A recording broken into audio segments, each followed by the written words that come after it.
Leo ni siku ya ndimi asilia duniani, siku ambayo imetengwa na Umoja wa Mataifa ili kuhamasisha lugha mbalimbali duniani kote. Watu wengi leo ni siku ya ndimi asilia duniani, siku ambayo imetengwa na Umoja wa Mataifa ili kuhamasisha lugha mbalimbali duniani kote. Watu wengi barani Afrika wanazungumza zaidi ya lugha moja, lakini bado wanasalia kupenda lugha zao za asili. Umoja wa Mataifa unasema lugha nyingi duniani zinapotea.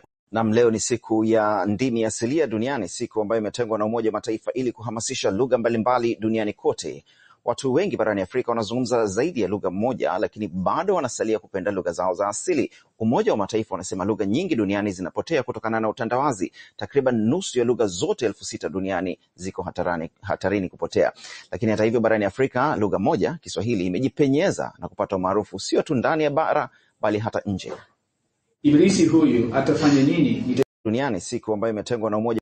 Leo ni siku ya ndimi asilia duniani, siku ambayo imetengwa na Umoja wa Mataifa ili kuhamasisha lugha mbalimbali duniani kote. Watu wengi barani Afrika wanazungumza zaidi ya lugha moja, lakini bado wanasalia kupenda lugha zao za asili. Umoja wa Mataifa unasema lugha nyingi duniani zinapotea kutokana na utandawazi. Takriban nusu ya lugha zote 6,000 duniani ziko hatarini kupotea. Lakini hata hivyo, barani Afrika lugha moja, Kiswahili, imejipenyeza na kupata umaarufu sio tu ndani ya bara bali hata nje. Ibilisi huyu atafanya nini nitakapokuwa mbali? Wanafunzi wakisoma Kiswahili hapa London. Hili ni somo maarufu sana katika chuo hiki, ambapo wanafunzi kadhaa humaliza kila mwaka wakizungumza lugha hii kwa ufasaha. Natoka Marekani. Nilijifunza Kiswahili nilipoenda Tanzania miaka 3 iliyopita. Nilikaa Mwanza kwa miaka 2.5 na nikajifunza Kiswahili kule. Nikaanza kusoma hapa SOAS na nilitaka kuendelea na Kiswahili changu ili kukiboresha, kukitumia baadaye kikazi. Mimi jina langu ni Moe. Ninatoka Japani. Sababu ya kusoma Kiswahili yangu ni kwanza nilivutiwa na utamaduni ya Kiafrika sana, kama muziki na ngoma. Ninaitwa Jessica na ninatoka Ureno, lakini wazazi wangu wanatoka visiwa vya Cape Verde. Na ninasoma Kiswahili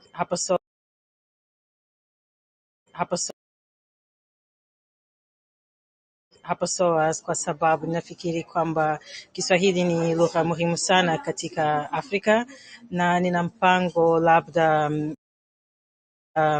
kufanya kazi katika Afrika ya Mashariki. Ninaitwa Greti, ninatoka Hungaria katika Ulaya Mashariki, na nilichagua kusoma Swahili kwa sababu ni lugha kubwa zaidi katika Afrika. Licha ya kuwa kuna lugha nyingi katika mataifa 54 ya Afrika, Kiswahili kinavutia kwa sababu ya historia yake pana na nafasi yake kama lugha inayozungumzwa na wengi barani Afrika.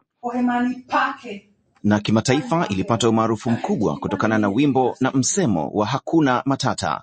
Msemo huu ambao umewekewa hati miliki na kampuni ya Disney ya Marekani umezua mtafaruku mkubwa kwa wazungumzaji wa Kiswahili. Ili suala la kwamba hakuna matata kuchukuliwa kama alama ya biashara, mimi nafikiri si sahihi, kwa sababu ingawa si Kiswahili fasaha, lakini ni maneno ya Kiswahili.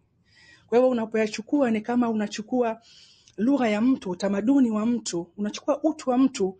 Sasa kama leo umechukua maneno yake, kesho utachukua nini? Kiswahili kinazungumzwa na zaidi ya watu milioni 100 Afrika Mashariki na Kati, na pia ni moja ya lugha rasmi za Umoja wa Afrika, na kuna majadiliano ya kutaka kuifanya lugha hii kuzungumzwa na Waafrika wote. Afrika Kusini hivi karibuni imeingiza Kiswahili kwenye mitaala yake.